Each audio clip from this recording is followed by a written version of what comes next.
And let's go, and we're live. And since it's a live stream, I got to do the obligatory sound check and wait to make sure that this bubble around my head indeed means that the sound is coming through on. Yes, I hear it. Yes, I hear it. Can the younger generation be saved? Can the younger generation be saved, ladies and gentlemen? This is a sentiment that is ubiquitous all through history. It is common for older generations to say, oh my God, the youth of today, they don't know how to act. They do too much of this. They do too little of that. The culture is going to hell in a handbasket. And the younger people look up at the older generations and say, well, you guys are too old to understand the way the game goes, as Tupac said. You don't understand the challenges that we're dealing with. Plus, you left a big mess around here. Yes, you boomer, you messed it all up for us. And it makes sense. There are shifts in the environment, the economic environment, the socio-political environment, the technological environment that make it such that there needs to be calibration from generation to generation. So this particular sentiment is not without its place. But we're going to be talking about this today with a younger gentleman. I'm an older millennial, okay? I'm 38 years old. So I want to be talking to somebody who is at least 10 years younger than me that has a fresh perspective on what is going on vis-a-vis the youth and the particular challenges that they are facing and the meaning crisis and perhaps the rise of nihilism and so on and so forth. But before we get into that, let us go ahead and welcome each other with our theme song, The Battle Within. Shout out.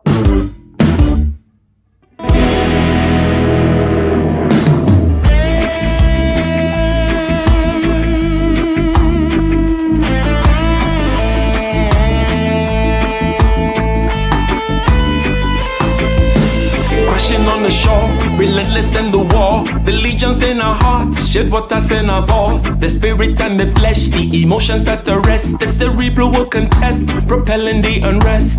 Preachers and bandits with means underhanded, the teachers pedantic and lack understanding. So sweep out the sand with the broom in your hand, stand up, make we burn Babylon. Guess I can give the world to you, but the falling of the curtain is for certain. Be careful where you're lurking, demons searching. The spirit and the women fight the battle within. Cause I can give the world to you, but the falling of the curtain is for certain. Be careful where you're lurking, demons searching. The spirit and the women fight the battle within.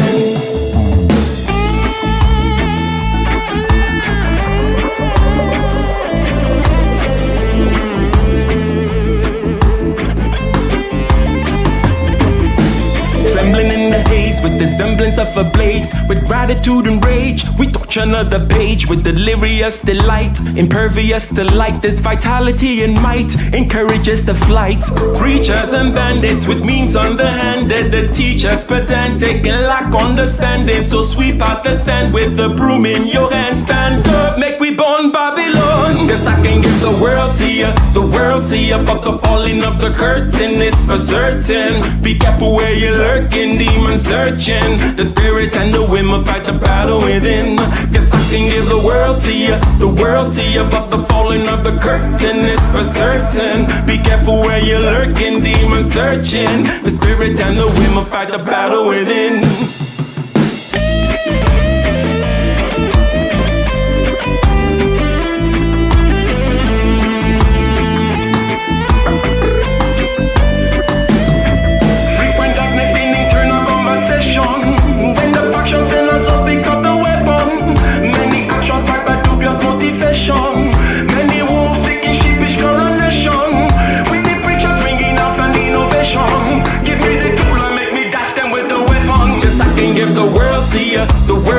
But the falling of the curtain is for certain. Be careful where you're lurking, demons searching. The spirit and the women fight the battle within. Cause I can give the world to you, but the falling of the curtain is for certain. Be careful where you're lurking, demons searching. The spirit and the women fight the battle within.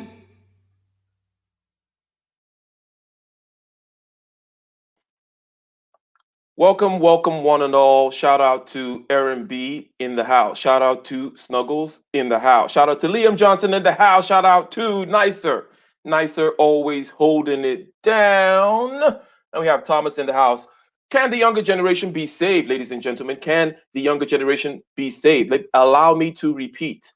There are always economic shifts in the environment, technological shift in the environment, and so on and so forth, that make it such that from generation to generation, calibrations need to be made.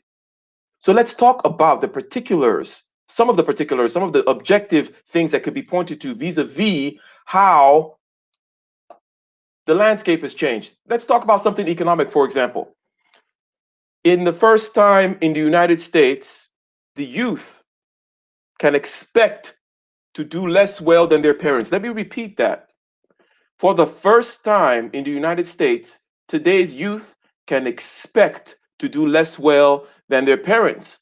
This is the results, the findings from a study done by the Brookings Institute, and the findings were released in 2018. And it says that today's 30-year-old, which would be the 32-year-old today in 2020, that only 50% of them are doing as well, at least as well as their parents did, adjusted for inflation, so on and so forth. It used to be 90% for those born in 1940, but for those that are born in 1984 and onwards, it's now 50%. This is a drastic shift in the economic landscape, ladies and gentlemen. Under any such economic number lies a whole slew of technological change, psychological change, and social change, socio-political changes that undergird this particular number that we see. The flavor of what we tend to hear is that there is a meaning crisis out there, and that there are many rotorless young men, purposeless young men out there. Not only do they not have the economic means to start a family, but the family structure seems to not have a purpose anymore from a philosophical standpoint, from the standpoint of them being seen as being responsible for having that and having the accolades, if you will. So there seems to be a rise in nihilism. There seems to be a rise in purposelessness. So, can the youth be saved? Can the youth be indeed saved? Well, ladies and gentlemen, I'm an older millennial, okay? And the millennial generation we were kind of one of the first to understand that, yes, you will not be able to work that one job, one income household, sustain a family with your 2.5 kids and so on and so forth, retire with your golden parachute and your golden watch and be fine. There are many, many psychological, philosophical, sociological implications and underpinnings to all this, ladies and gentlemen. And we're going to be talking today with a young man, okay, a young man about this topic by the name of Red Sings the Blues. I Mhm. like that name, by the way. Oh, thank you, man. And how you doing, sir? I'm doing all right, man. I just dropped a video, man, and I came on to your channel. Thank you for asking me to come on today. I actually do appreciate that.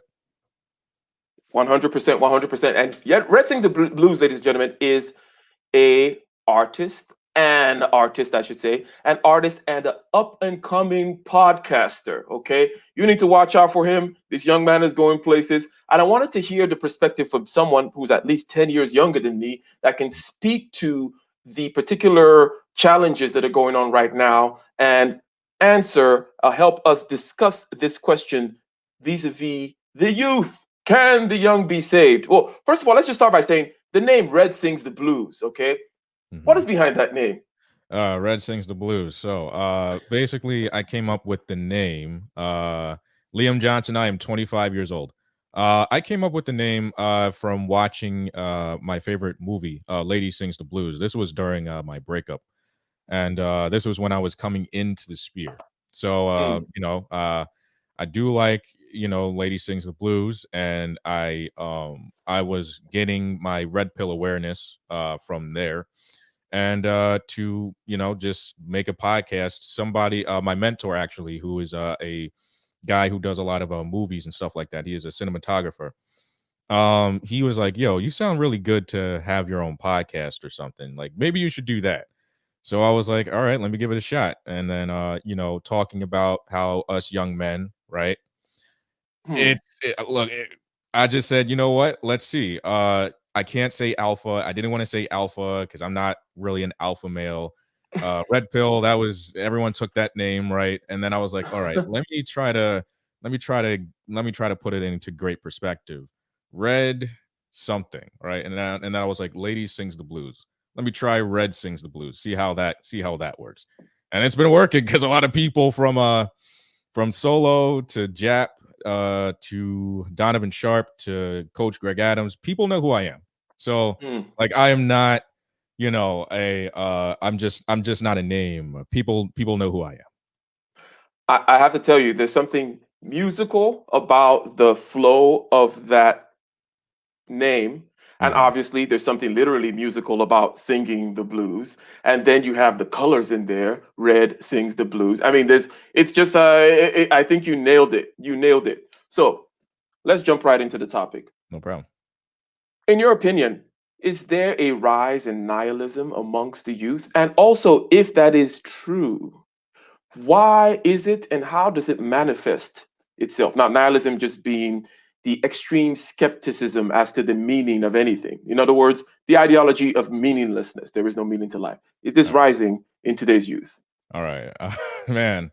All right, man. This is gonna be a really, really long one. Okay, so I can Go say right the ahead. rise of nihilism, okay?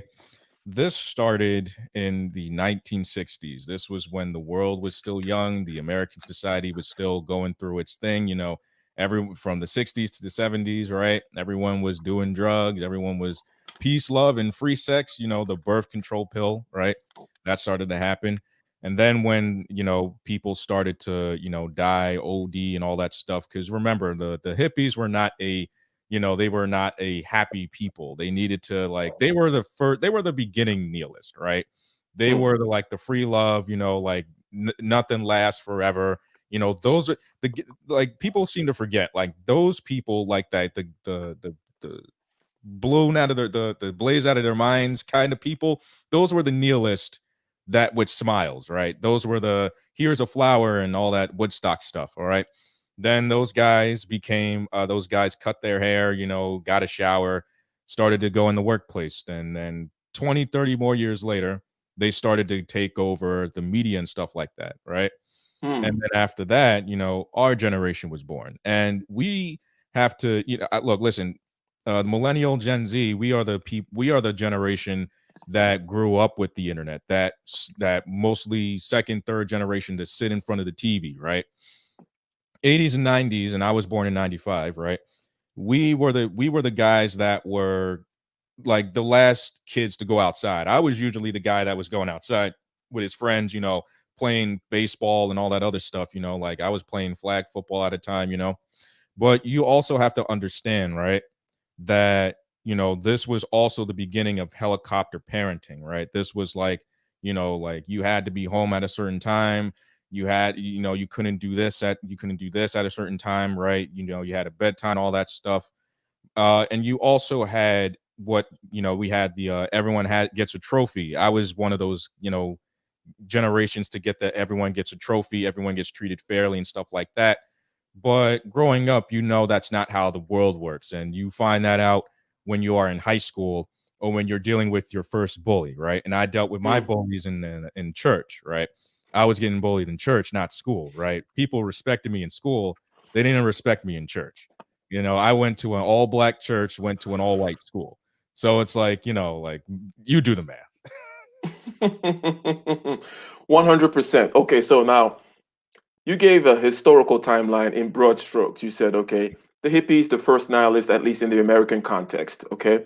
And we may get to the philosophical underpinnings later on. Yeah, yeah, no problem. And then you said, okay, well, they cleaned up, they shaved, they took a bath, and they showed up in the media and also took over a lot of the professorships, if you will, and Yep. academia, and put out a lot of papers in the 80s and so on and so forth. And then you have this millennial slash Gen Z, helicopter parenting, and so on and so on and so on. Mhm. So the answer to the question is nihilism. Number two, how and why. So you're saying that basically the past generation has infected upon this new generation its ideology. Is Yeah. that the reason for that timeline? Yeah, because you have to understand something like the people that are in your high school, your elementary school, and even your colleges, they come from that. They're like what 50, 60, 70 years old, right? I went to Brooklyn College, and I've been with a lot of professors that were a part of Woodstock, those types of things, right? And these are the same people that are just like love is love and all this other stuff. When I find that hippy dippy stuff all bullshit anyway, because Hmm. like you find this out that you want to be liberal, you want to be like them, you want to have that sort of hope, but that that's not reality. Okay, so what I can say is that we have been taught that everyone is fair, that we are all friends and all this other stuff, right? But in reality, that is not the case. Okay, we are tribe. We are human beings. We're tribal. We have tribes. We have groups. We have all of this stuff, right? To the point where if you are not a part of the status quo, right, you are out. You are outed. You are casted out. You are an outcast. I've been a part of the outcast group. I have been a pothead, metalhead, whatever you want to call me, AV guy. Like I've never been one of the cool kids. Okay, I've never been a part of that. I've I've had fantasies of where I wish I was cool, but then I understood what I would be giving up in the end, right? There is a nihilism in that, right? But I never Okay. really gave up myself, right? There is a lot that you will give up when trying to be something that you are not, right? And growing up now, you have people that are too far gone, that are programmed by the media, in my honest opinion, because I do work in the media. They are completely programmed, right? To the point where they don't understand the difference between fantasy and reality, because reality hits harder than fantasy. Fantasy is what you see on a projection screen. You know what I'm saying? Hmm. Okay. So let me go this direction. Hmm. The philosophical underpinnings. Okay. Hmm. Hmm. And I'm not, I can see that we're going to go in many different directions at the same time. Okay. Yeah, And that's absolutely fine. yeah, yeah. So you gave a context of a particular generation, how they parent, and certain things about how the current generation, let's say, for example, doesn't understand the difference between reality and fantasy. Hmm. So let's go back because Oh, okay. each generation influences the next. Hmm. So let's take it out of the historical context and put it on the frame of letters, if you will. Let's call it a philosophical frame. And I understand that there are also economic underpinnings. In other words, technology, economics, and so on and so forth is one way to look at things. Hmm. Another way is to look at genealogy, generations, and demographics. Another Hmm. way is to just look at purely philosophy. What did they believe? And now what do they believe? So if we just go on that philosophical aspect, there is the modern political project that sought to free us from nature, if you will. Okay, Hmm. free us from nature and give us some more freedom and some more equality, if you will. Hmm. And in so doing, using truth to cut against certain kinds of, let's say, superstition. And Nietzsche told us, hey, God is dead. We killed God, and there will not be enough water to wash the blood off our hands, right? Hmm. So, would you say that the nihilism that we see today is a inevitable result of the push towards more and more relativism, and then also the postmodernist critique Hmm. that this will definitely going to lead to the kind of nihilism that we're seeing? No, yeah, I do agree with that. When the boomer generation, when they were doing stuff that, was not of, because you have to understand that society was still socially conservative. It was moving towards socially liberal. So, we had like a war of how we were going to run our society, whether we were going to have families or were we going to do whatever the hell we wanted? So we would also be, you know, running into the fact that, okay, these things we know that we want to do as human beings. We want to be free as human beings, but is that the right thing to do?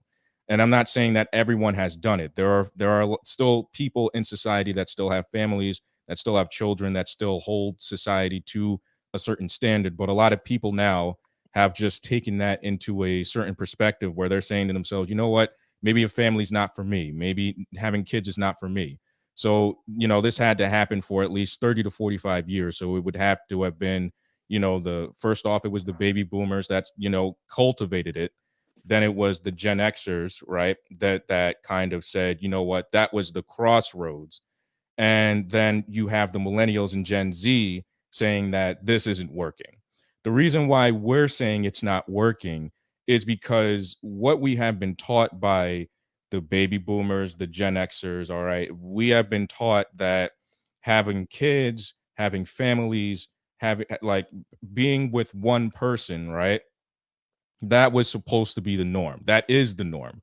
For many eons we've been doing that, right? Hmm. However, in today's day and age, we are culturally liberal, right? We want to party, we want to smoke, we want to drink. We have just legalized marijuana, right? So you have to take into an account that now we have given and we also gave women the right to vote. I'm not saying that's a bad thing, okay? But we also need to take into an account that with the choices that we've had before, right? Now that's leading into how we are looking at ourselves today, where we're looking at ourselves socially, culturally, mentally, and physically, right? Because now we are at the crossroads of where, you know, okay, women can do everything. So, you know, I don't need a man. And now we're getting to the point where, you know, listen, we don't need women and stuff like that. So now we are at Hmm. we're at the point where we're just like, do we even need each other anymore? That's what we're going into 2021 with. That's what, and I do, you know, that's what I think our nihilism is running in towards, you know, that whole postmodernist, everything needs to be questioned, whether or not it's right or wrong, right? And it's kind of perverted our society to the point where no one's happy, no one's satisfied with what they're getting, no one's everyone's confused on what to do with their own lives. Okay. Why we So on YouTube. I like that landscape that you painted, and I Mhm, want to just take a branch off to ask you the question about your personal life. And mhm, you say that, for example, you've never quite fit into any particular group. mhm, And you mentioned that, because let me just state something that I think the postmodernist critique, in other words, the question is a valid question. The mhm, observation, let me just state it formally, that there are an infinite number of values to choose. There right, are almost an infinite number of interpretations to have. And this is just a very formal, very abstract statement to start from, that that is true. Okay. mhm, But that when you try to instantiate, that's when the problem comes in. In other words, you cannot, in order to be in a biological organism and then having to live with other people and on and on and on, that the choices begin to narrow down very, very quickly once you go from the theoretical realm into the actual realm. mhm, And you find, no, that things have to work in a certain way. That's just my particular thing. But you mentioned, okay, the mhm, postmodern critique and things need to be questioned.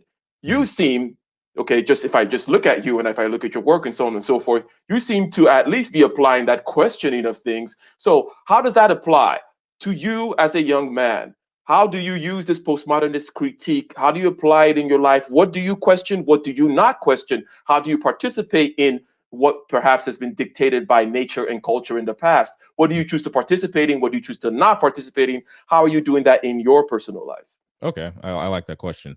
So, me personally, I know that I am a man. That's not changing. A lot of people have Okay. questioned whether or not if I was a man because of the my freeform dreads, right? But here's the reason why I even have freeform dreads in the first place. I wanted them, okay? And I also wanted to test out the thing about you know, why I grew out my dreads is because there are, you know, complications with who I was in general. When I grew up, you know, I had to look a certain way, you know, and when I looked a certain way, people did not like me anyway. right? Hmm. I wasn't really like I was just like you. I was clean cut. I was, I had shirts and stuff like that. And not saying that I don't have that right now. Like Hmm. I still look good, right? But excuse me. When it came to that, right? When I looked good, when I looked the part for society, society rejected me anyway because Hmm. either they didn't like me or because of the color of my skin or just because they didn't people just don't like me in general, okay? Like I'm not going to sit here and say people like I want people to like me. I don't, right? But that never for me, I never lost sense in my own self, right? The thing about it is that I knew who I wanted to be. I wanted to be me at the end of the day. I wanted to be my own man. And when it comes down to that, you have to cultivate yourself. A lot of people don't know how to cultivate themselves, which is why we're having this kind of problem anyway. I knew I was into art. I knew I was into I knew I was into music, right? So I stayed in my lane. I always stayed in my lane. And whether or not, I was successful in it, whether I failed or not, I still stuck with it, right? Hmm. And how I cultivated that was just, trial and error, right? I just never gave up in myself, you know. And it all goes back to who I really wanted to be, right? I was one of those guys that, who used to smoke and drink half the day. And after a while, through rehab and stuff like that, I just realized that I didn't want to be that man, that my some of my family members were, right? Because I do have family members that were alcoholics and drug addicts and stuff like that. So, like, I was just trying to stay away from that. I was trying to be healthy for myself, but I guess when it came down to me, I just knew who I always was. I never tried to fit in. I never tried to get people to like me because I wanted to be a part of the group. I don't know. Maybe it was just destined for me to be that kind of man to just establish his own self rather than just try to be a part of a crowd. You know what I'm saying? Gotcha. Mhm. Now, the first thing you mentioned is that you know that you are a man. That suggests to me that you do have a belief in the definiteness of things, if you will. I'm just relating this to the question, the Yeah, postmodern critique. well, look, listen, it's more or less like when people think of masculinity now, right? They think of a guy who has a lot of friends, who can get a lot of women, who can just be an alpha male, right? And I'm not saying that, there's no such thing as alpha men. No, there are. But when it comes down to being a man, I'm talking about a man, right? A man knows his sense of self. He knows his own sense of self worth. He knows how to control his own emotions. I just recently dropped a video called Masculine Frame. I hear a lot of guys talk about masculine frame to have for women. No, to have masculine frame is to control your emotions, to understand that you do have emotions and know when to use them, right? And to learn how to and learning how to control that energy, right? Because there is such a thing as masculine energy, all right? A lot of guys don't have that nowadays. A lot of guys don't know how to have temperance, right?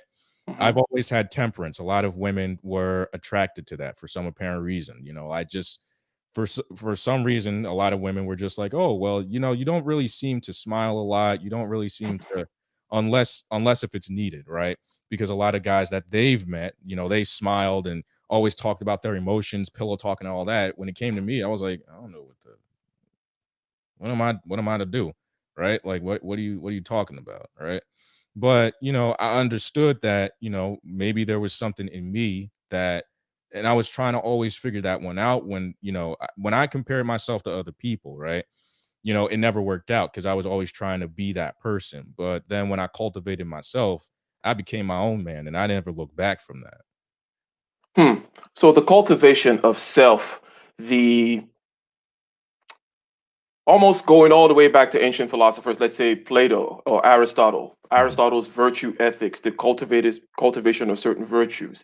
Plato talking about, well, how one should rule thyself. You should rule yourself as a philosopher king. You should order your soul. The desiring part of your soul should be subservient to the rational part of your soul, Yeah. so on and so forth. Mhm. Um, and the spirited part of your soul should be serving the ends of the rational part of your soul, all that kind of ordering and so on and so forth. Mhm. First, you say, well, you know who you are as a man, and then you're now ordering yourself in a certain way. But on the other hand, there is the not fitting in aspect. So, would you say that you are looking backwards to kind of reclaim some of these values that perhaps the postmodern critique, the relativist critique will say, well, let's question everything and let a thousand flowers bloom. And who are you to say what should rule and so on and so forth? Are you coming at it from a philosophical point of view, or this was just innate for you?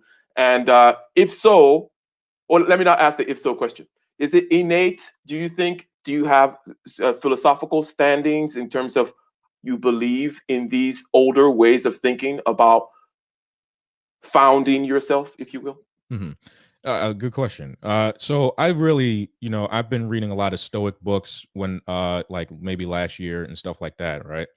So, Socrates, one of the greatest Stoics, he actually got me into this like cultivating my own self and controlling my own emotions, which I've always done. I mean, maybe not as much in the past as well as I have now, right? But I guess it's in me, right, as a man to challenge things, to challenge what to challenge my own Hmm. self, right? And when it comes to the society challenging me as a man, I'm not gonna stand idly by.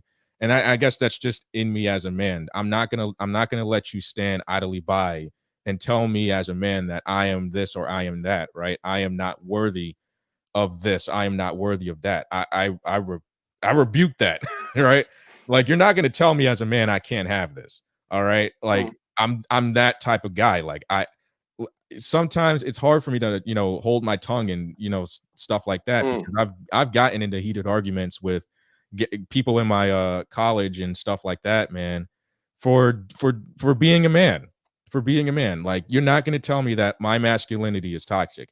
You're not going to tell me that masculinity doesn't have its place in the world. You're not going to sit here and tell me this because I'm never going to let you do that. I'm never going to let you you know I'm never gonna let somebody do that to me. Like that's I don't know, maybe it's some people do that in exchange for sex and in exchange for sex. I would never compromise myself as a man for that. Right? Sex is fun and all, but the way that it's being weaponized now to where if you don't submit, I'm not opening my legs for you.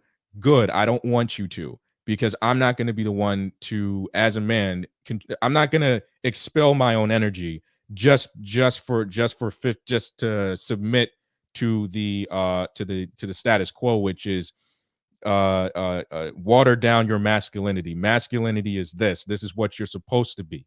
No, I look to the past because if this is how if this modern man, right, that you see on the television screen, right, because I was watching Bob's Burgers before I came here, and the way that they portray men, right, the way that they portray them, and this goes into what the postmodernists think, right, the animators made Bob and all the other men these weak, effeminate beta dudes, right? I mean, if you watch Bob's Burgers for at least 5-10 minutes, you already understand this. It boils my blood that we've gotten to that men, right? Men that have some form of masculinity, if not little bits of it, have submitted to this, this feminine doctrine where they say, you know what? Look, listen, I know I'm a man, but I love the box a lot more, and because I like the box a lot more, I will submit to like social cuckolding, right? I will never do that to myself. I'm me as a man. I will never do that for any woman. But I mean, I just so gender roles in a gender neutral society, are you going against the social game rules? Hell yeah, man. Hell yeah. I'm look, listen, people have questioned my sexuality if I'm a man or not. Like, come on, man. Like, I question everything. I question things around me. Like, okay, this is the modern woman. This is the modern man. Men are women and women are men. Like, what is this?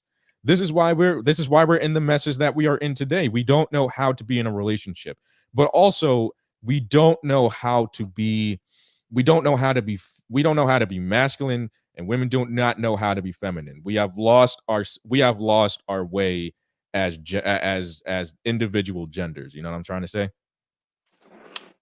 100. So for some reason, I seem to drop out. I don't know if you noticed it or what happened in the No, I last few have. seconds. Oh, okay, got it. Okay, and you held it down for the few seconds while I was away. Thank you Oh very yeah, yeah, much. yeah, definitely. Yeah. No, it was sarcasm. I'm totally yeah, no, definitely, man. Like, I mean, but I think the world has come into this thing where they're asking men and women, like real men and real women, to fight. Because if there are not real men out there fighting on the front lines, and they're not women, fighting on the front lines to say this is a woman and this is a man, right? Then we're screwed, right? Then society can just enjoy the decline for most of those people that like to say that. So you I asked the question about, philosophical underpinnings. You said, okay, yes, I do go back to look at the Stoics, but then you also mentioned that it is something that you've always done. In other words, it's more of you have a certain kind of personality, you have perhaps, you're rather independent, and it just makes sense that you would then go and look at the Stoics, let's say. Now, we're asking, can the younger generation be saved? We're saying that men are portrayed in a certain way. We're saying that a lot of men out there are rudderless and so on and so forth. We're saying that the postmodern critique has been taken to such an extent that everything is being questioned, especially when it comes to masculine frame and so on and so forth. But you're saying that, okay, well, you're different. Or is that what you were saying indeed? How many people in your generation are like you? Do you or represent a minority in this regard? Hmm. I mean, I don't know, man. I'm not saying that there aren't many guys that are willing to agree with me, because I mean, I did meet a lot of people in Brooklyn College, man. I've met a lot of people that have been masculine, that kept that masculine doctrine, man. Like, they were holding it down. Mm. I mean, I would listen, I'm not gonna sit here and say, oh, there aren't a lot of us out there. All right. There are some of us out there that still hold true to real masculinity. I'm not talking about the ones that, those dating coaches talk about. You know what I'm saying? And Being youngsters being say, acting. See, here's the difference.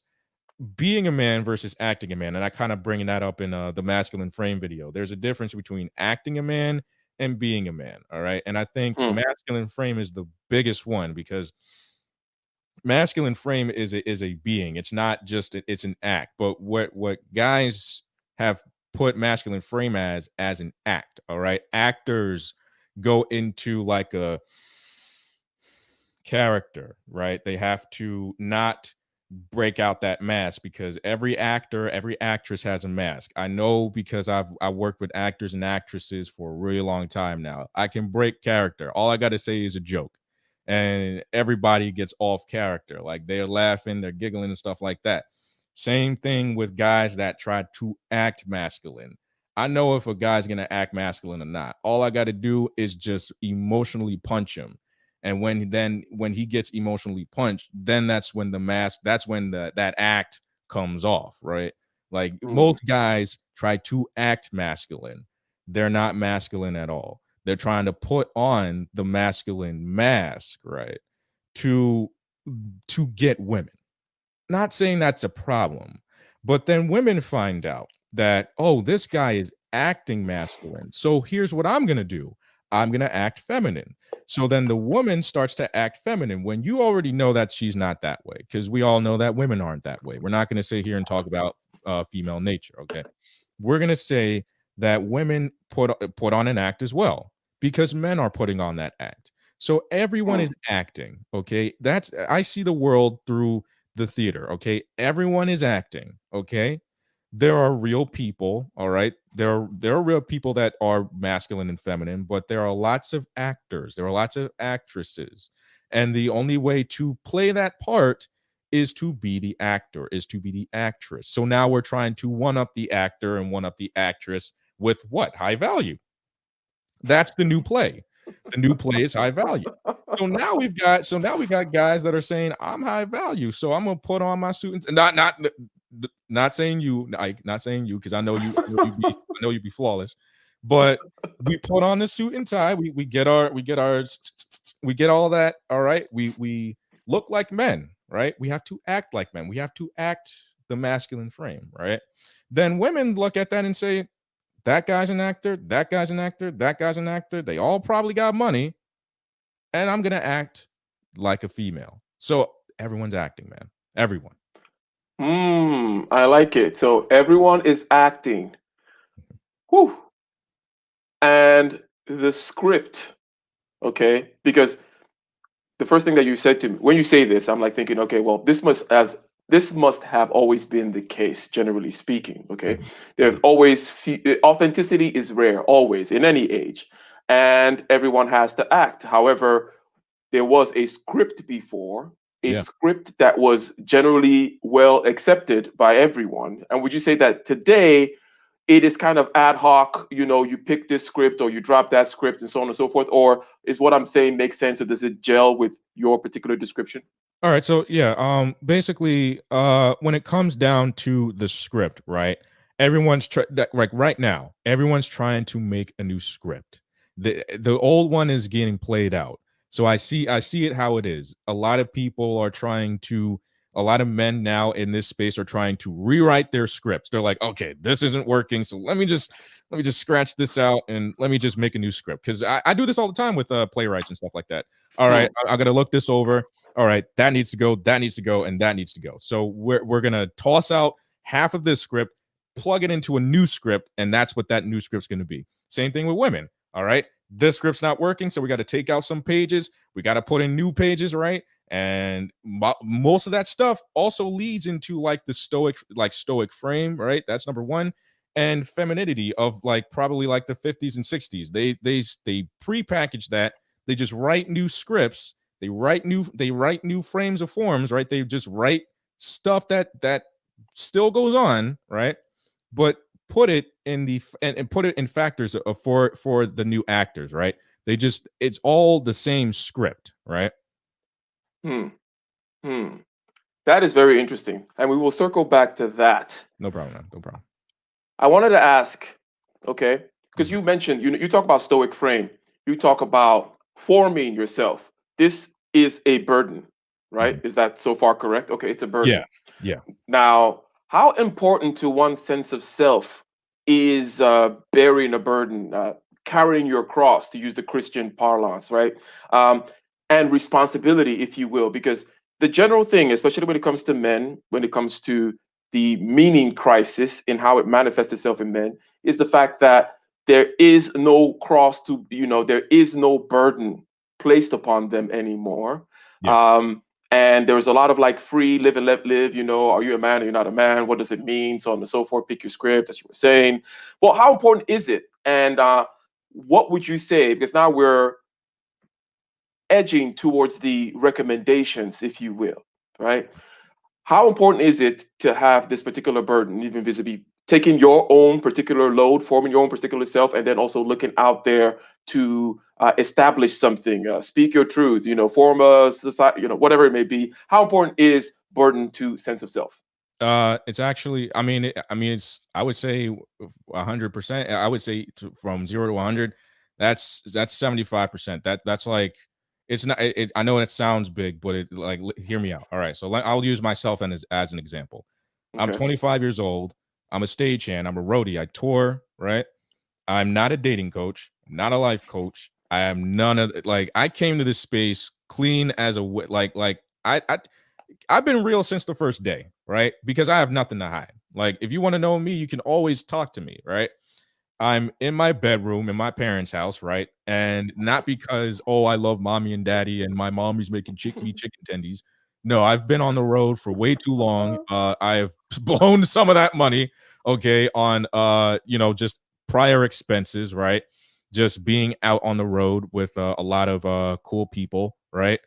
And the fact of the matter is, look, listen, I'm not trying to be something that I'm not. Like, when Hmm. it comes down to me, when you're watching my content, right? When you hear me, you I want you to hear somebody that's real, all right? That's being real with you. Okay. Okay. And that is my burden to bear, because when I started this for the last 7 months that I've been here, I have gotten flack from everybody. Okay, everybody's been saying, "Oh, this guy works at a pizza shop, ice cream shop. This guy looks like a bum." I mean, but I've been holding that burden down, man. Like I wanted to do this. I wanted to be a content creator, right?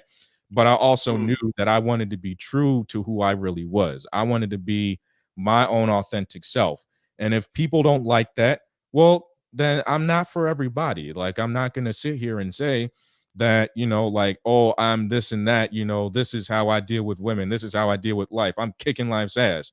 Nah, man, I'm just like anybody else on YouTube, land. I put my shoes on, I put my socks on just like everybody else, man. Like Hmm. I think that's also another thing because we have a lot of people here that love to tear other people down, and some people, right, when they get big or when they make it big, right, their mask comes off, they change, right.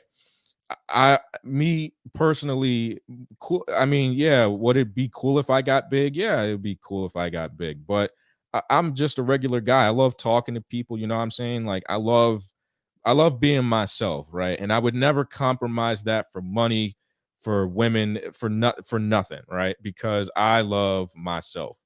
And I hold that burden, and I hold that burden for everybody that criticizes me. And to certain extents, man, I don't care. Does it get to me? Not as much as it used to, right?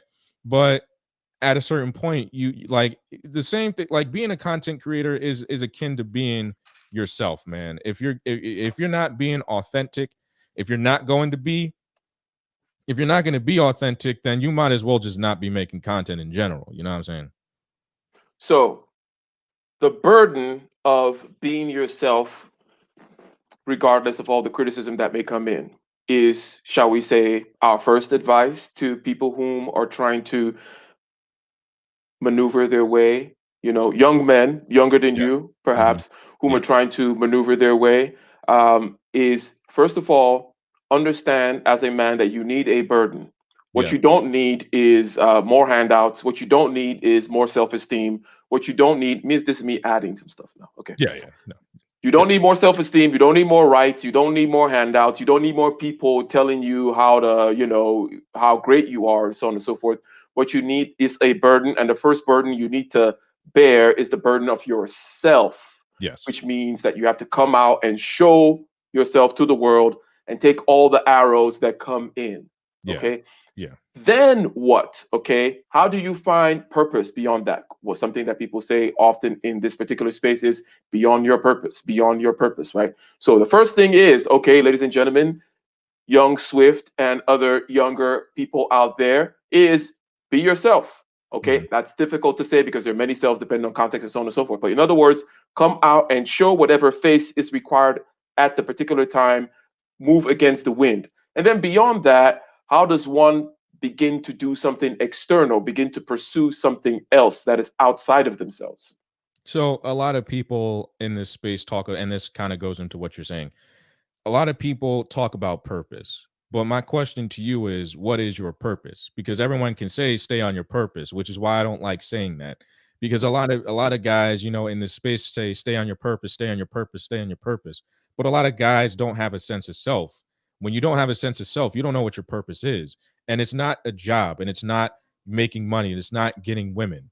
The thing about purpose is the actuality of purpose is what am I what am because here's the real red pill. Here's the real red pill. All Oh, right. What You're gonna die. Okay, you're gonna die. When you die, your purpose is gone. Okay, and it can be gone. I can lose my purpose today at 10 o'clock p.m. Okay, but look, listen, when you die, right, what will you leave behind? Okay, will it be a family? Will it be probably videos about you? Will it be what will it be? All right. What is your actual purpose? All right? Because as a biological man, all right, you know what your purpose is: to reproduce and die. Okay? That's basically what your purpose is. But your existential purpose, that is formed when you know who you are. Okay? I don't know people. I only know who I am, okay?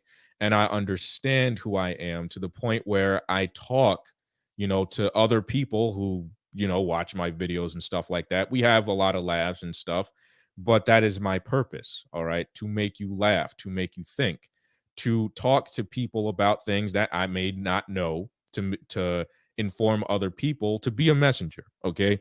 That is my purpose, to be a messenger, okay? Whether or not people agree with that, okay, look, listen, but that's what I set out to be. When you understand what your purpose is, you're going to do it, okay? When you hear somebody say to you, stay on your purpose, do do you know what that means? Okay? That's what I have to ask. Very, very good, and very, very Greek of you. Know thyself. It's all about this kind of, and then as Socrates says, that really the purpose of life and the purpose of philosophy and a life well lived is learning how to die, Mhm. right? Yeah. And I like to say, I like to always ask myself this question, like, Also, wait, hold on one second.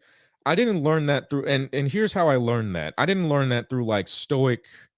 I didn't learn that mhm, through a stoic book. I didn't learn that through philosophers. I actually learned that through a video game. So there was a video. Surprising, right? So there was so if you know Pokemon Mystery Dungeon, there's a version called Explorers of Sky, and there's this character named I won't take too long, but you were at this character called Grovile. Grovile is looking for the time gears, and he's been outed as an outlaw by a villain, right? And what he's trying to do is stop the world, is trying to restart the world that is already dark, right?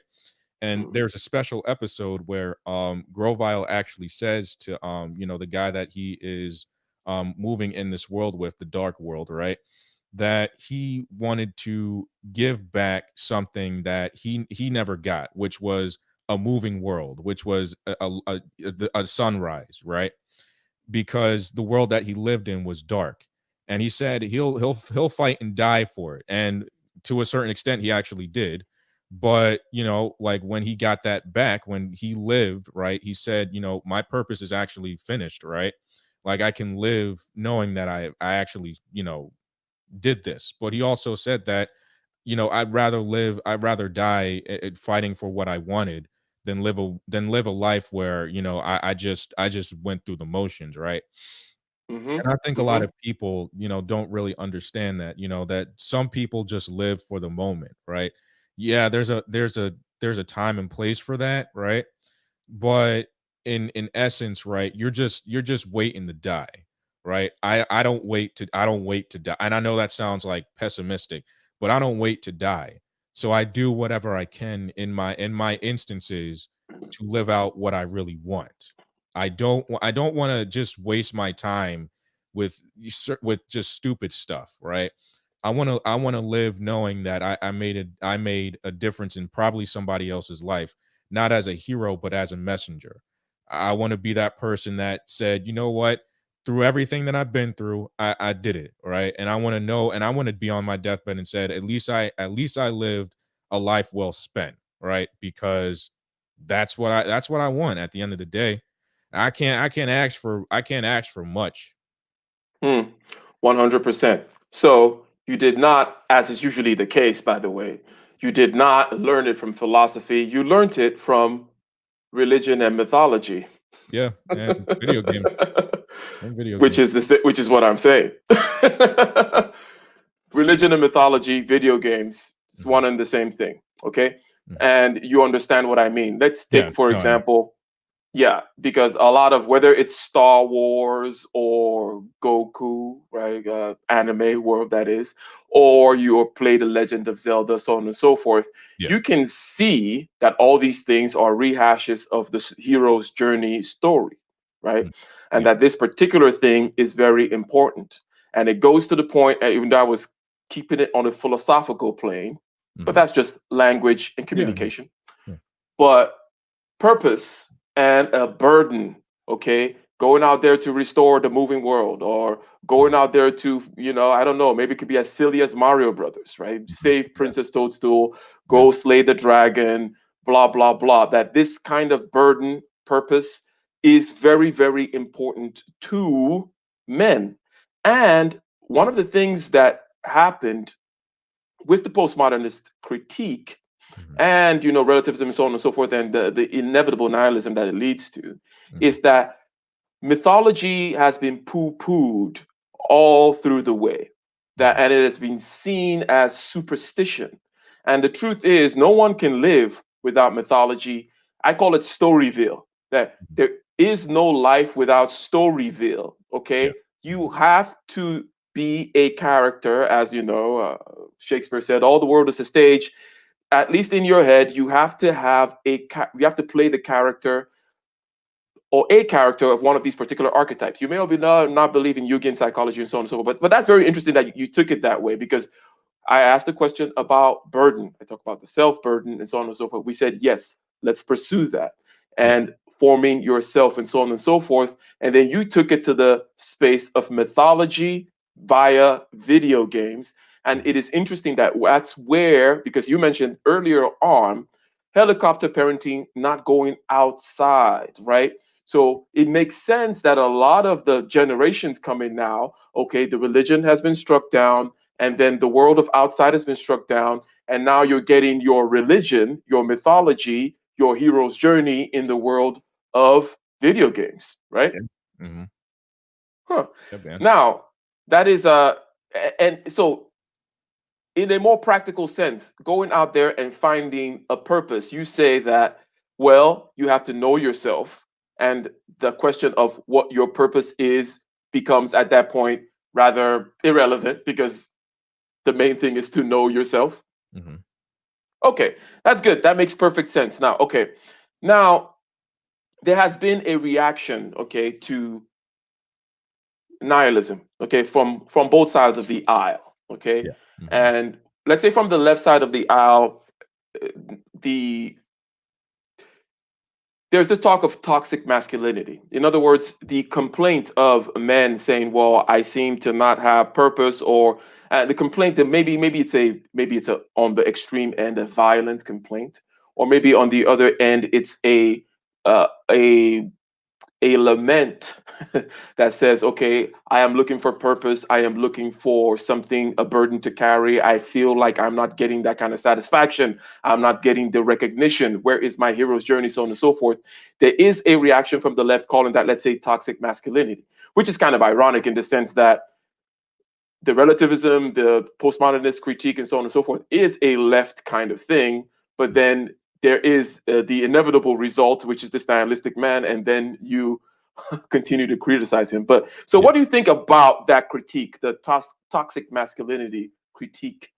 I mean, I don't like it, mainly because they think that, like traditional masculinity they think is toxic, all right? When Okay. clearly it's the man that has been either hurting people or, like abusing people. That's the man that is toxic. Who I am is not toxic.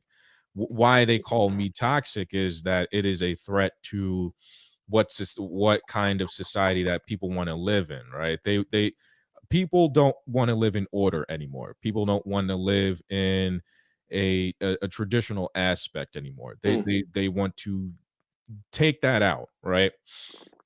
So when it comes down to how a man is supposed to be, yeah, look, listen, does a man have to be a man like a traditional I would say like now we're moving into the aspects of whether you want to be a renaissance man mm, or whether you want to be the new male, all right? So there's a war between the renaissance male and the new male. The new male is gonna be he's gonna be bastardized. He's gonna cuckold himself for the society at large, for the peace leave, mind you, and he's gonna let people drag him down. All right, and that new male, right? That's the male that you have to look out for, right? The mm, Renaissance man, right? That's who I want to be considered, right?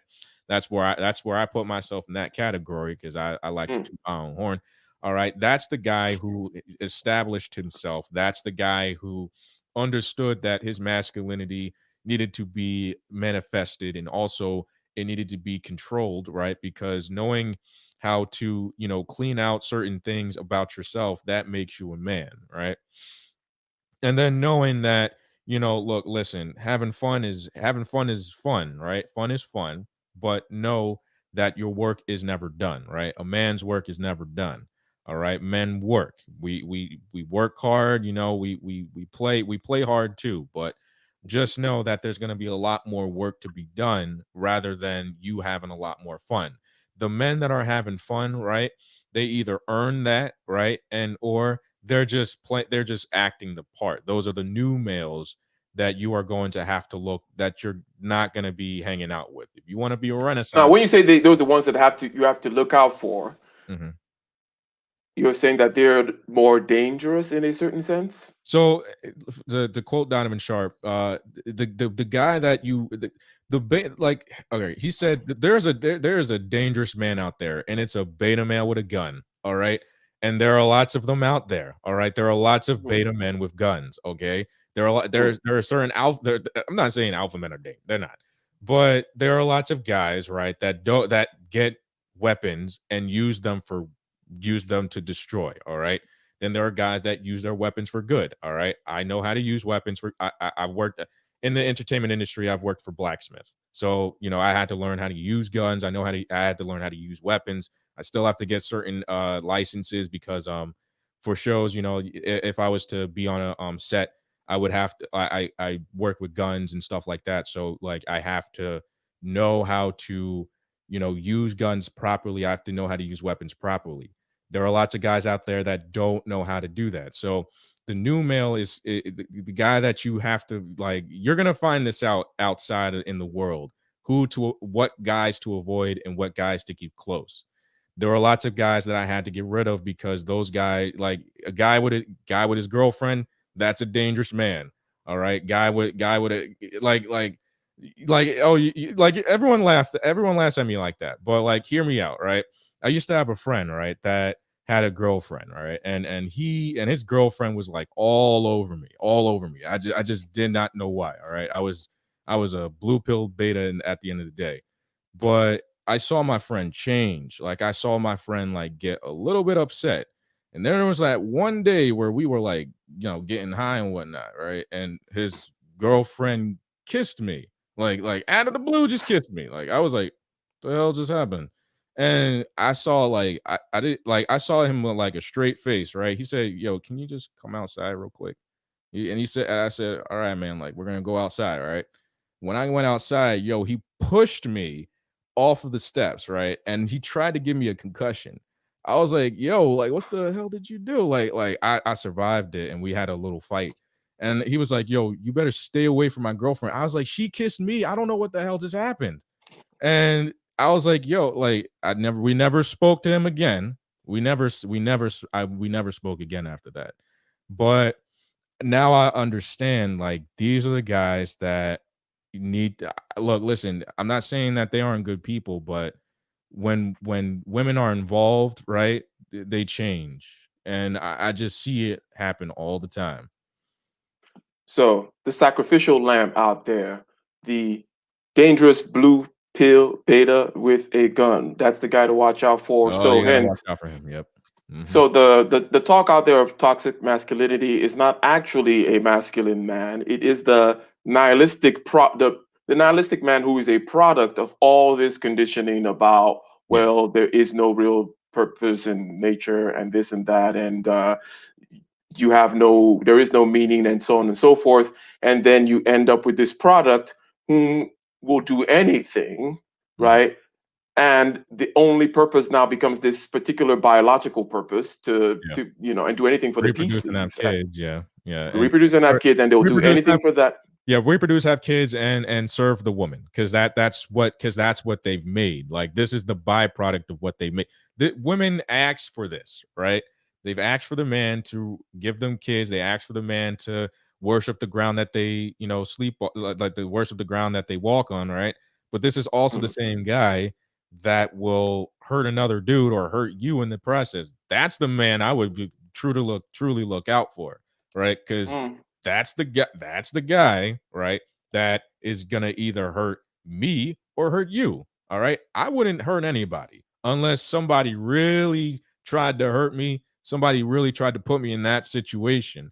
I wouldn't hurt anybody unless I really had to defend myself. But when it comes to the byproduct male, he's gonna hurt anybody. All right. You take his money, push him on the ground, right? Because a lot of guys, right, they they don't forget that they have been bullied. Mm, They don't forget it. Like guys don't forget. Like I remember my own bullies, right? But I've learned to let that go. Some guys do not let that go. And when it comes to women, like a guy like me coming on, or his girlfriend coming on to me, that he brings like all that manifest in the wrong way, right? He sees his friend with his girlfriend or something like that. They're hanging out, or probably they're banging, and he finds out, he's trying to kill you, right? He's like, those are the, like, I've had instances where guys, like I've been ostracized and punched and almost, and I've had death threats on me, about guys with that I was messing with their girlfriends. Either I was doing it or they were just, it was heavily implied. But like, these are the guys that you have to look out for, man. I see. So that's the critique of the nihilism from the left. So from the right, there is a rise of well, we must take back control. We must find spirituality, responsibility, understand that there is meaning, and whatever it may be. Pick your, or let's just say the red pill. Pick your flavor of the red pill, right? Mhm. That you need to go out there and you know take on more burdens, if you will. Now, is this realistic? Is it too late? Is it just going to be another script that people are going to try to act out, but there is no real floor to support this? In other words, is this, well, let's go back and try to, let's go back and refound our new mythology, and through that, find the hero's journey, through that, take on burdens, and then through that, find ourselves? So I would say that the red pill, the way that I see the red pill as a guy that researches his topics, right? I see it as, I would say the red pill is stoicism reloaded. Okay, that's the new script of what we're trying to sell young men. Okay, the red pill is basically stoicism reloaded. I would say like the black pill is like is stoicism. I guess stoicism unhinged. Okay, and Mm, because now we are moving into like the crimson capsule being and I'm sorry for that. And when I say that, I mean this. Like, the problem now is that now we've taken this way too far. We are having live streams about, red pill versus black pill and all this other stuff. I see it, like I'm just like, and I've been a part of those panels, but not anymore, because at the end of the day, I'm just like, well, are what I mean, we say the same thing, but it's like it's either stoicism reloaded or stoicism unleashed. So it's like, do you want to be stoicism? Do you want to be the first one or the second one? Because now it's just like, now we're getting to, it's getting to the point where people are getting really confused and no one wants to join the cause, like a lot of people just see it as a thing of where, okay, it's either I'm this pill or that pill. I can't be a free thinker, right? But when you mm, listen to me, like, I give you a choice. It's up to you what you really want to do. I can't like sit here and tell you what to do. It's up to you, man. I don't want that job of being told. I don't want the job of Morpheus. All right. Here, when you take the blue pill, you take the red pill. Here's the information. There are lots of us saying the same information. All right. It's up to you what you're gonna do at the end of the day with it. I don't know what you're gonna do with it. Either you're gonna watch the videos and get nothing out of it, or you're going to take what I say with a grain of salt and try to apply it, right? Or just see it as a reflection on what to work on, right? I don't want to be, to answer your question, mm. and I know we didn't answer that yet. Can the younger generation be saved? Does the younger generation want to be saved? That's something that I don't know. I, Look, listen, I'm not going to sit here and say that can the younger generation be saved? I don't want to be the Superman of Generation Z or millennials. I don't. I don't want that title. because I see the world through my own lens, right? I don't want that title. I do not want it. Okay. It is up to everyone else to be their own savior because I look, listen. Boy, how do I put this? Do you want to be known as the guy that saved everyone? Do you have you seen the Incredibles? You remember the Incredibles, right? That the Incredibles. What I like about the Incredibles, and I made a video about this called No Heroes, is that Mr. Incredible got sued for saving someone who didn't want to be saved, right? This generation looks for people to save them, right? But then yet again, they don't even want to be saved. So it's more Hold on 1 second, okay? And okay, okay, okay. I just wanted to address something over there Hmm. in the chat. Saved from what? What does saving look like? And I just want to say something. The symptoms are there, and one cannot very simply, because we talked about nihilism, okay? We could say Yeah. nihilism, and then we can talk about the philosophical history leading more and more towards, well, relativism and then meaninglessness, this kind of general meaninglessness. How does it manifest in today's men? So let's talk about this. I'm just going to mention one symptom, which is the fact that you have people, okay, mostly men, Hmm. and this I albeit, a year and a half or 2 years ago, and he's back out now, going to Jordan Peterson's talks, paying good money to go listen to a guy tell them about how they can take on burdens and have responsibility and so on and so forth, is a manifestation of the meaning crisis from which the generation may or may not be saved. That's just a general way I described a symptom. The symptom is, look, you have people taking good money, going to a auditorium, sitting quietly, mostly men, listening to this guy, Jordan Peterson, have very deep psychological and philosophical conversations about how they need responsibility, how they can bring burden into their life. Talk about mythology, talk about, he did a whole Bible series, so on and so forth. This is a symptom of the issue that we see. I also mentioned in the beginning that there is a economic face to this, because economics is where you can see the numbers, in the sense that this is the first generation whereby this generation can expect to do less well than its parents. Okay, average 30-year-old in 2018 was only 50% of them were making what their parents were making, adjusted for today's dollars and so on and so forth. And underneath that economic data and many socio-political, psychological, and philosophical things that are troubling people today, okay? And Hmm. other kinds of things like, school shootings and so on and so forth. The whole meaning crisis vis-a-vis men is what we're talking about, people being saved from. And then you were saying, well, do they want to be saved? And I interrupted you, but if you could, go ahead and finish that thought. Okay, so because the thing is that I get it. The society does not like how men are today. We have propped up women to be what we are, right? They're supposed to be now be the hunters and all that other stuff, meaning that now men don't know what to do. All right. And in return, right, women don't know what to do. They don't even men are having dating problems and women are having dating problems. But because we have rewritten our own purposes, right? We have rewritten that men are supposed to stay home and be stay at home dads. And I'm not saying that that's not a bad thing. I mean, get to know your kids, all right?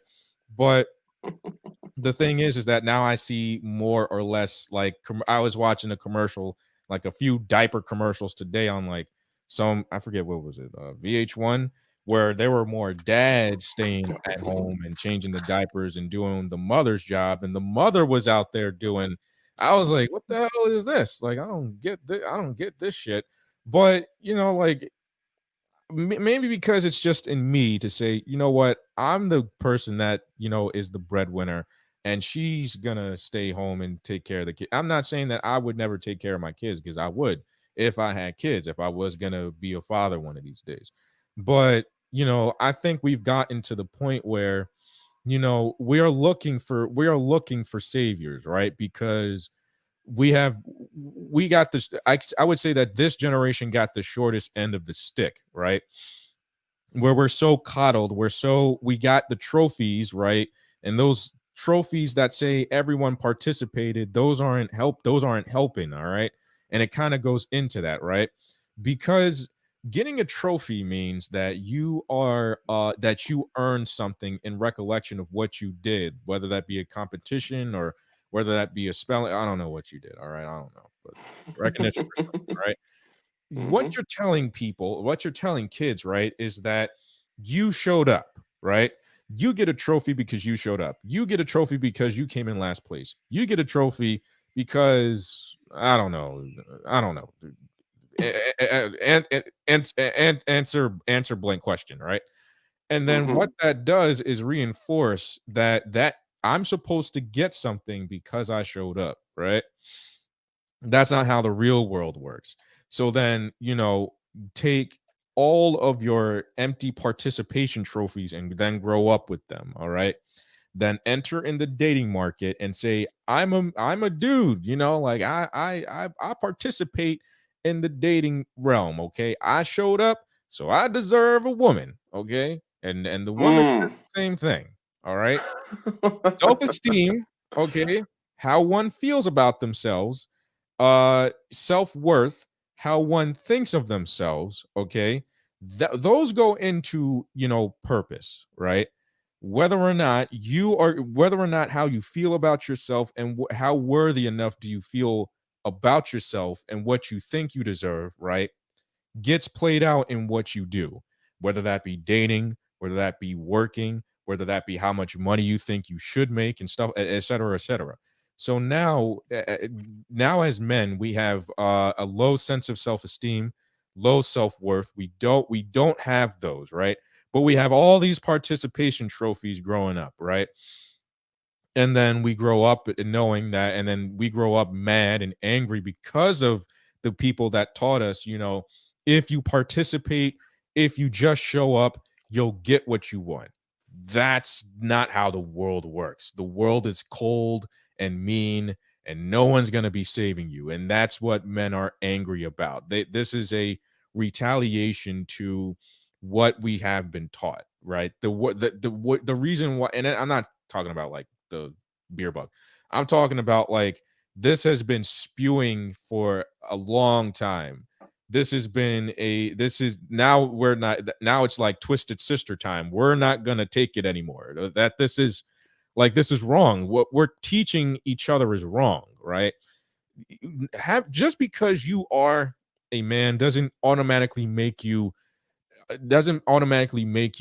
inept to get a woman. And just because you are a woman doesn't mean that you are entitled to this type of man, right? And both genders are in that threshold, right? Where we're saying to ourselves, well, our self-esteem is here, but Mm. truly it's right down here. Our self-worth Mm. is here, but it's clearly right down here. There was a thing done called it was something from PragerU about where our self-esteem, how Americans think of themselves. People rated themselves at a 10, but clearly they were at a 1, 2, or 3, right? Because none of it added up. You know what I'm trying to say? Mm. You introduced a word there, which perhaps is kind of well known over here. But you mentioned the black pill, and you mentioned the black pill being Stoicism unleashed, and so on and so forth. Okay. And by the way, just to again reiterate the point about the title of this, Mhm. this is a very broad topic. When one says, "What kind of generation be saved?"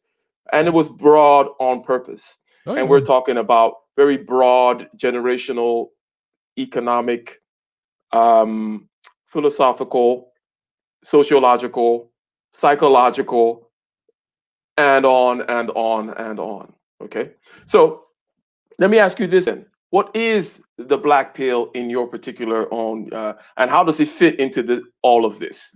Okay, Mhm. is because one thing so the black pill they talk, let's say vis-a-vis the sexual marketplace, they talk about looks, money, and status, and it seems to be perhaps it has a nexus point between what you just mentioned about people thinking that just because they showed up, right, that therefore something should be handed to them, and if they need to kind of compete, like let's say in the realm of looks, money, and status, then it is unfair and I'm going to flip the board over and to hell with everything and so on and so forth. or she should like me for me, whatever that means, right? Mhm. Yeah. Which is silly, which is you saying that, well, the reality that shows itself to you day in day out is BS, because it's not like a Disney movie that I saw where everything is fair and you believe in love or whatever. So what is the black pill and how does it fit into everything that we're talking about here? So, I mean, me researching the black pill, like really, really researching the black pill. Like, all right, let's take out what you think the black pill already is. So I understand the black pill, right? There is a aspect in where there is that there's that red pill stoicism in there, right? But then where you know, and this is where the black pill like gets crossed into two, right? There is a deeper meaning, right? There is a deeper consciousness in there, right? Where there is darkness, there is light, right? And the thing about the black pill is that there is another one that comes after that, which is the light pill, which you want to call it, right? There was a video I watched on it, and the true black pill, the real true black pill is not caring about anything, right? Just completely not caring about it, right? To the point where they look for deeper meaning and knowledge. That's when the light pill comes in, right? There was DJ Kuda, shout out to him. There were certain books that he taught me, and I'm still reading those books, but I understand where that black pill philosophy comes in. It's not about the dating coaches and what's his name, MGTOW dictionary. No, fuck those guys. All right. It's honestly getting more knowledge, but knowing this, in darkness there is light. All right, that's where the black pill has that's where the black pill gets its connotations. Knowing knowledge and understanding that there is in a sense of darkness there is light, right? Mm-hmm. Red pill is just you knowing the reality. Black pill is learning that things won't change. There is a certain knowledge to it, right? But then understanding that in my own darkness there comes a point where I need to see the light, and the light is a deeper meaning into my own self, right? So that's where that leads to, where I think where the red pill and the black pill, and it's kind of because of where we are in the dating market. That's why we have these things in the first place, is because there are guys here that call themselves red pill this and red pill that, black pill this and black pill that, clashing together, saying to themselves, here's how you get money, look, status, and here's how you run game. Which is why you got the rational male on the red pill side, why you got the 48 laws of dating on the black pill side. I know all of the lingo, right? And the problem is, right, that when it's all said and done, right, these whole pills, the everything pill is bullshit. Okay, like even for me, right? Well, Every I'm glad you whole said it. pill thing is bullshit. Okay, I'm gonna end this war right now. Red pill, black pill, pink pill, go Power Ranger pill. Look, listen, all of it is bullshit. all of it, all of it, all of it is bullshit. Come at me, Good. everyone. Good. 100%. And that's kind of why I asked that as well, because, and so far, vis-a-vis the topic, okay, can the younger generation be saved? Okay. And this is, as I mentioned in the very beginning, it is the case every generation, every 20 years or so, that due to certain shifts economically, technologically, sociologically, politically, there needs to be some calibration between the way things were done from the past generation and the way things are done now. Hence, there is always that lament from the older generation saying, and shout out to Jessica X, So, saying, hey, look at this young kids these days, they don't do this, they don't do that. The world is going to hell in a handbasket, right? We looked at certain economic realities vis-a-vis the fact that yes, people can expect to do less well than their parents, and this is the first time that this is happening in the United States. yes. We are saying that underneath all these economic realities are many socio-political and philosophical things that were kind of playing out through time. We talk about the fact that men feel like there is a certain kind of meaning crisis where they don't feel like there are burdens that are out there for them to carry and for them to push forward in order for to give themselves a sense of self-worth. So far, we have said a couple of things, which is that the burden is important. Okay, the hero's journey is important, whether you get it from a video game or you get it from Star Wars. In other words, whether you're getting that mythology from the church, the video game, the Star Wars, or maybe you're playing this blue pill, red pill, black pill, purple pill, yellow pill, green pill game. Okay, wherever it is you're getting your mythology, it is important. But the important thing is to instantiate that in reality by, first of all, taking responsibility for yourself, right? And forging yourself, molding yourself, understanding that there is chaos in you and it needs to be molded. And that is the first burden that you need to take. And then now let's go forward into your particular burden beyond the psychological one and say, I know that you want to be a podcaster, okay? Oh, you already are a podcaster, okay? You're an up and coming podcaster, but you have goals to be. Let me let you go ahead and state your goals, okay? And how you got to that point where you're actually having these goals in front of you that you would like to chase. Mhm. So, I mean, when it came down to how I wanted to see myself in this thing, man, like I don't care about all this bullshit that people are talking about, man. Like I don't have time for it, man. And I saw that, just being in this space for like almost a year or two. I said, you know what, we can sit here talk about women all day, or we can talk about something else, like I mean the weather, or talk about how to make money, or how to or legal advice. I got people that are coming on that are musicians and pastors, and I want to talk about other things, man. I can't talk about women 24/7. I don't even care about them. Like I just don't care, man. Like I don't know what most guys are on, but I don't know, man. Like it's just for me, I like to talk, man. I like to get to know people. I like to have fun, man. That's me. I don't like doing all this bullshit where I have to, sit here and talk about how to be an alpha male or to be a red pill this, man. Like what the fuck am I going to do with all that? Like that's the problem. The problem is that no one, like it the red pill has become more of this thing where it's the Willy Wonka's chocolate factory. One way in, no way out. And the only way out is through the glass ceiling. No one's hit the glass ceiling just yet. I want to be that person that breaks the glass ceiling, because it's now time to just hit that freaking glass ceiling. I don't want to be stuck. I don't want to be stuck talking about the same bullshit. I don't even care. I don't even care enough to even talk about female nature in aspects, man. I want to talk about like how to make money. I want to talk about like I want to talk about creativity, how to build stuff, man. Come on, like let's talk about something new. Let's talk about philosophy, man. Like we just did for an hour 27. I love doing that shit, man. Even if I don't know even if I mess up the questions, I love talking, man. Like this is what I love to do. And like I never thought about it that way, but now that I started podcasting, I said, let me see how far I can really take this. I want to talk to people that first off that are hard to talk to. You can't get in contact with them, but I know how to get in contact with them. So I want to branch myself out so that I can talk to other people. I really want to do that because it's high time that we do that. It's high time that we had different discussions. It's high Hmm. time that it's high time that we've done that, man. And it's just I want to be that podcaster that went out. I want to be that guy that talked to all these cool people. I want to talk to people that are different than me. I want to talk to people that are not like me, man. Like I mean there's so much, there's a world out there. There's a big wide world out there. The internet is so big and vast, and so is the world, man. Why are you going to limit yourself to just talking about bitches? No offense to the women up in the chat.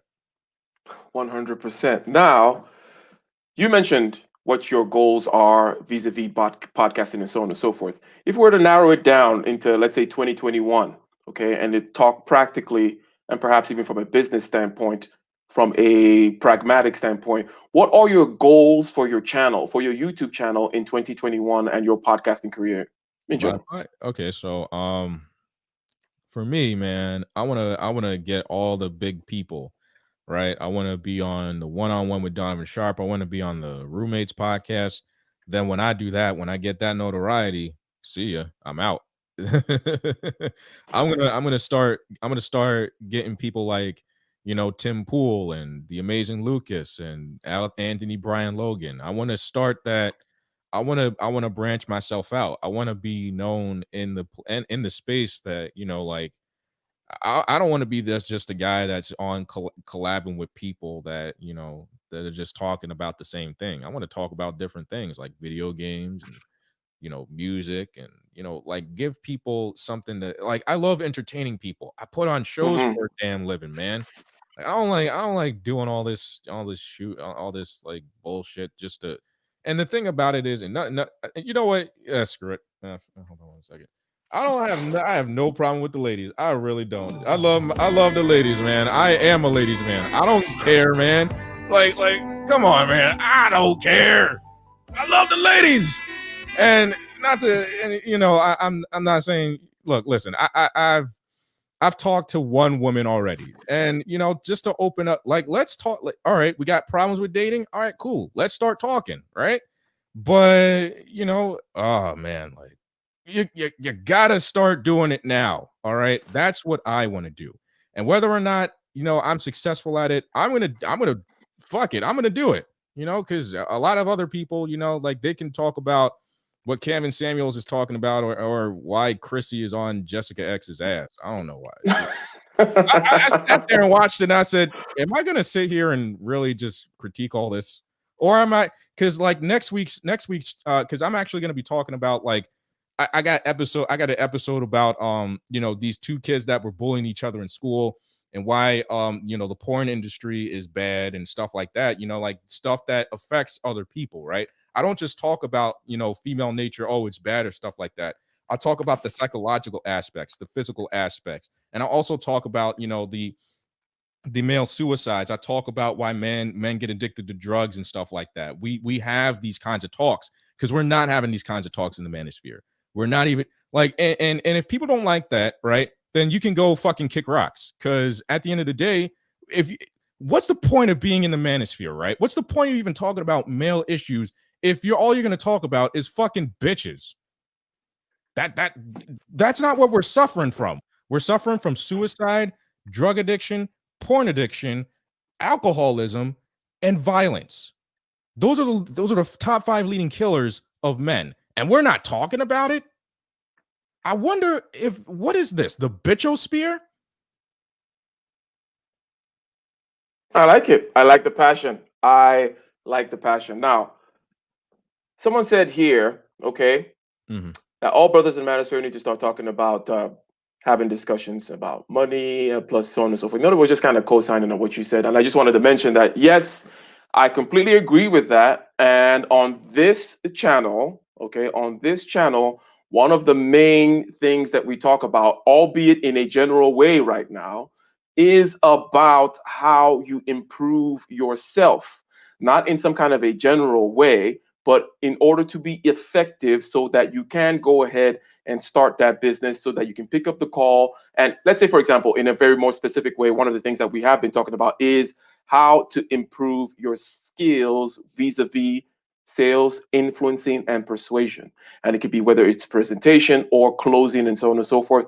Check out the playlist about sales. Check out the playlist about time, energy, and money management. Check out also the playlist on mastery of subjective consciousness. I made a whole series about why you should meditate. And then I'm going to be starting a series starting this Sunday on how to meditate. Okay. So we established 3 or 4 actually reasons why you should meditate, which is number 1, to develop concentration, develop equanimity, develop sensory clarity, and develop a space for freedom. And each of these had a particular like 2-hour podcast on it, or 2-hour live stream on it. And then I'm going to start creating these podcasts now, pre-recorded, if you will, that talk about how to meditate. The first of which is going to break down, okay, what the options are. Okay, you're developing these particular capacities. What are your options? Someone says, okay, for example, hey, you got to do cardio. You need to develop your cardiovascular system. It helps you with stamina, helps you to keep your heart rate up and to,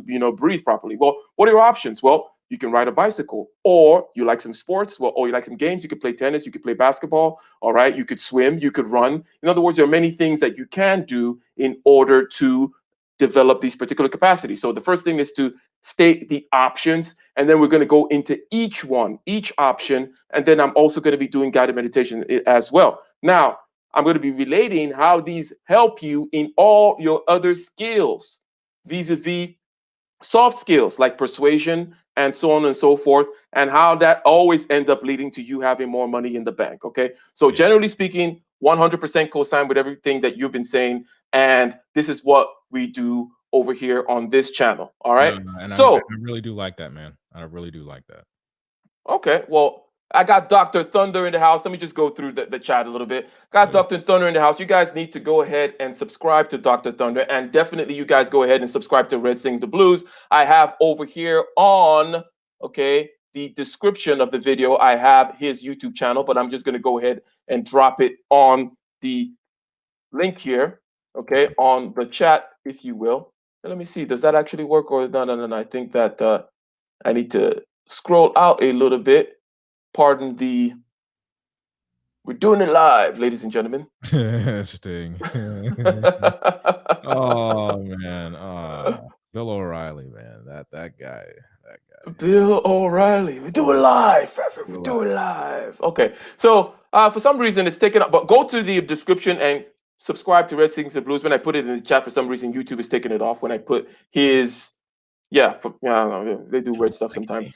But They don't like me. definitely check out Dr. Thunder as well. Okay. Check out Dr. Thunder's channel. Just go ahead and type in the name Dr. Thunder. He did an interview with Solo TV 84. He did an interview with Donovan Sharp. I Yeah, saw he's you going to commenting on that also interview. gonna be interviewing in January, New Year. Dr. Thunder's gonna be on my channel too. Excellent, excellent. Jessica X, shout out to you. Always nice. And you say, Ike is so inspiring and motivating. I I didn't know I was going to be reading something that was so self-promoting. So, but now that I started, I might as well keep on going. Ike is so inspiring and motivating. I passed his channel. Hell yeah. Hell yeah. On to guys, I know this information is amazing. Okay. So, ladies and gentlemen, okay, we had this broad topic, right? Can the younger generation be saved? In order to bring up things that have to do with what is needed vis-a-vis the meaning crisis. These things are still very broad. What's the meaning crisis? Being saved from what? Well, basically, responsibility and having a burden and having a purpose. Okay. And let's just put it this way, carrying your cross, the hero's journey, if you will. You mentioned a video game, right? In other words, having that mythological underpinning to your life, that is what gives us purpose, especially as men. And we are not happy with the participation trophies. Yeah. And it manifests itself in that way. Well, it's not a majority of people that are that blue pill beta male with a gun that you need to watch out for. But those people are the people who took the whole participation trophy thing, hook, line, and sinker. They have no purpose. They're not looking for any purpose. And as you mentioned, all they can do is then serve the biological purpose, which is, well, I need to procreate, I need to have kids, and then I need to serve the needs of the woman.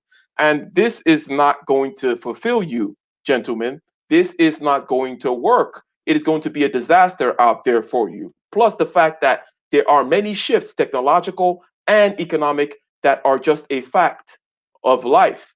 In other words, the real burdens are out there. What are you going to do?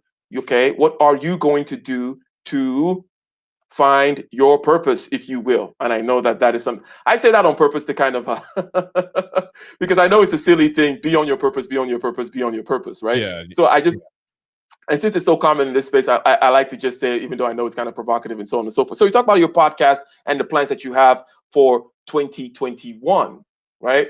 Yeah. And I would like to just close out by asking you, okay, what advice would you give to those whom are even younger than you? Because again, the reason I brought you on is because I am at least what I'm 13 years your senior, right? And I'm over here Yeah. talking about the younger generation. I wanted to bring somebody that is at least in their 20s. I'm a 38-year-old man. I don't want to be talking about the younger generation, blah blah blah, right? So brought you in to kind of say that, but to people that are younger than you, vis-a-vis what you've already said about the first burden is yourself, and your purpose has to do with knowing yourself. If you know yourself, then this question of being on your purpose becomes a moot point because you already know your purpose once you know yourself.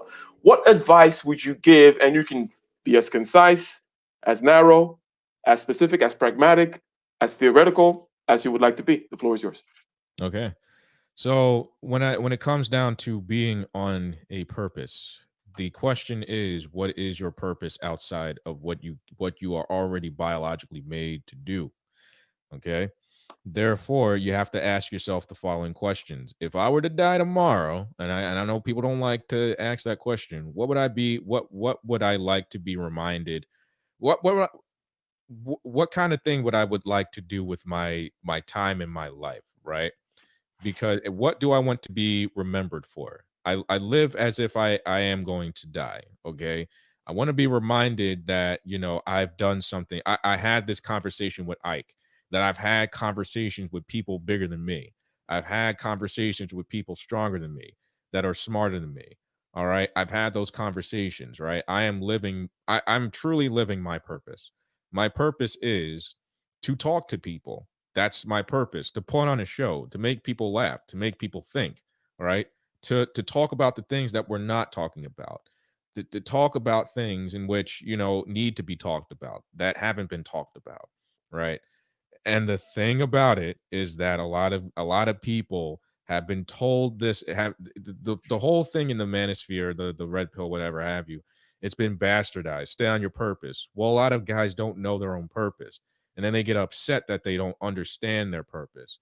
So now we're at a crossroads. Do I believe this message that they're telling me, or do I or do I understand it for myself?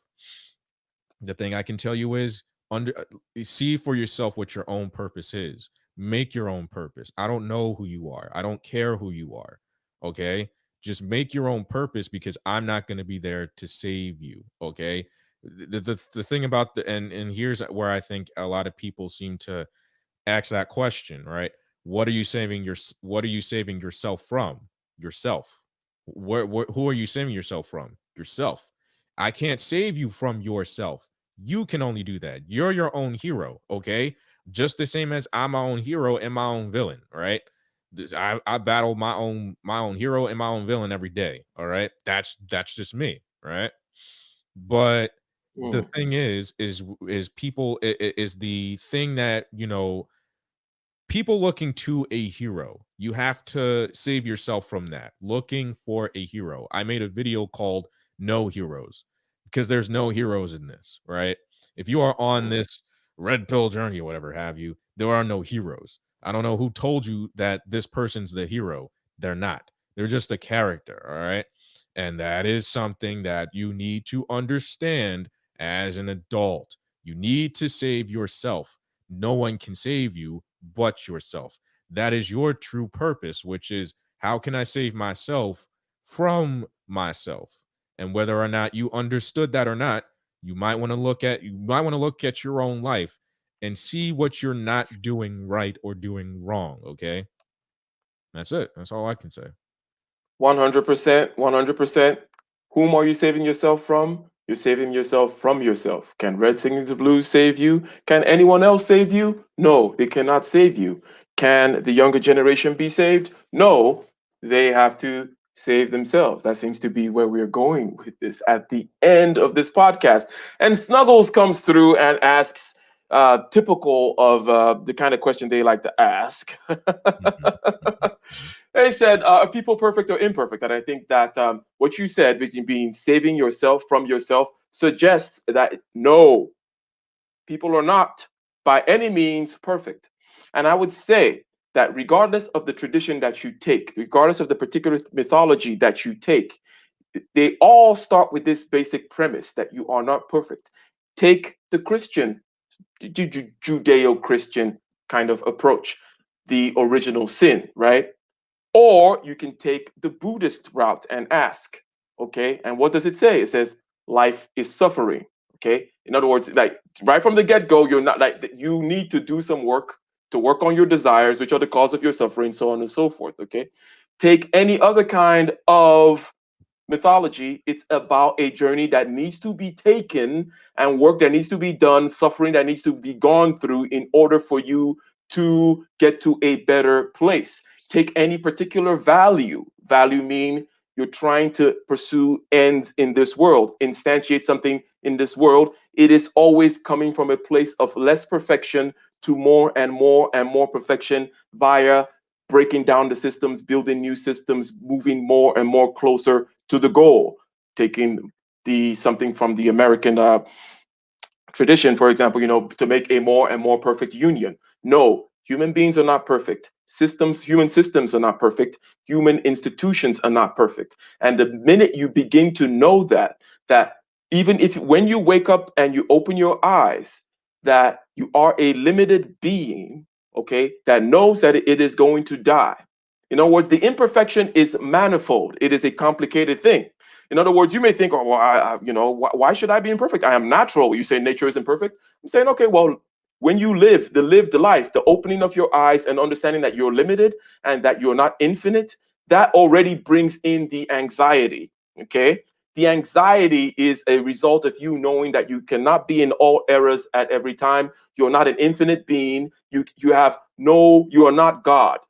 There is a statement that says that the cause of suffering, I think it was in Ecclesiastes, and I'm paraphrasing the hell out of this right now, but that God has put infinity in our hearts. In other words, we can imagine infinity, right? But we are at the same time quite limited. This is a cause for anxiety, the fear of death. Some people tend to put it that way. In other words, this is the imperfection that you need to fight against. And this is the saving that you need to do. Okay. You need to save yourself from yourself. Shout out to Red Sings the Blues. Shout out to Dr. Thunder. Shout out to Jessica X. You guys, I know you guys already subscribe to Jessica X already. I don't need to tell you guys to subscribe to Jessica X. But if you have not, go ahead and type in Jessica X in the YouTube search bar over there and subscribe to her channel. Great stuff over there. Definitely subscribe to my man out here, Red Sings the Blues, doing the Lord's work. He said he told me this off camera, that he is going to be the next Joe Rogan. He is going to the mountaintop, ladies and gentlemen. Okay. I'm getting the hell up out of the manosphere, man. That's my goal, man. He's gonna break through the glass ceiling. I want to end with this, man. I want to end with this. and trust me, there was a guy named Rob Says. I interviewed him not too long ago, and he said something to me in my interview. You can go watch it for yourself. He said to me this. He said, and I quote: "The manosphere is supposed to be a rest stop. You're not supposed to be here for long, right? I don't want to be here for long, man. I want to come back and say to Ike, yo, man, what's up, man? Like, I love these things, man. Yo, I can come on and just say hello, man. Like, I came here to rest, right? I'm not bound to the manosphere like most of these guys are. I don't want to be. I don't want to be considered like that, man. Like, I want to move out, man. Like, the thing about it is that, I don't look to myself as a lost boy, like the Peter Pan lost boys. I want to grow up I want to grow up and change, man. Like, that's who I want to be. That's the podcast. And what, like, if you watched me from the beginning, I was in my small desk, right? I had a headband on and everything. I mean, I wear my hair now and I have a new microphone and I got my Rodecaster Pro, man. I change every single time. I don't want to stay the same person. You know what I'm saying? And that's kind of where I want to be in my life, man. Like, I want to be different than how you found me. 100%, 100%, 100%. And Godspeed on your journey. Go out there and you and the rest of us fight the battle within.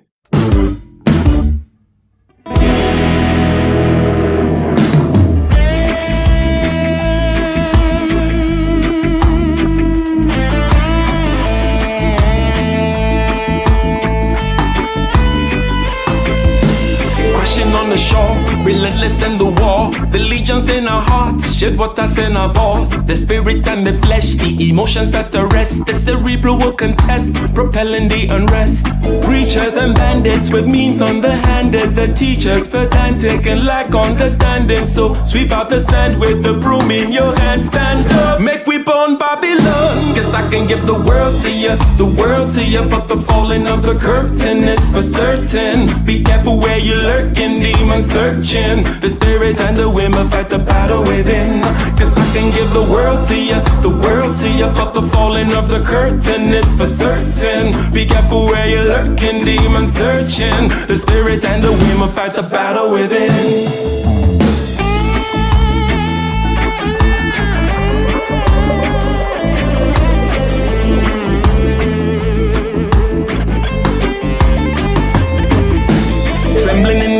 With the semblance of a blaze, with gratitude and rage, we touch another page with delirious delight, impervious to light. This vitality and might encourages the flight. Preachers and bandits with means underhanded, the teachers pedantic and lack understanding. So sweep out the sand with the broom in your hand. Stand up, make we burn Babylon. Guess I can give the world to you, the world to you. But the falling of the curtain is for certain. Be careful where you're lurking, demon searching. The spirit and the women fight the battle within. Guess I can give the world to you, the world to you. But the falling of the curtain is for certain. Be careful where you're lurking, demon searching. The spirit and the women fight the battle within.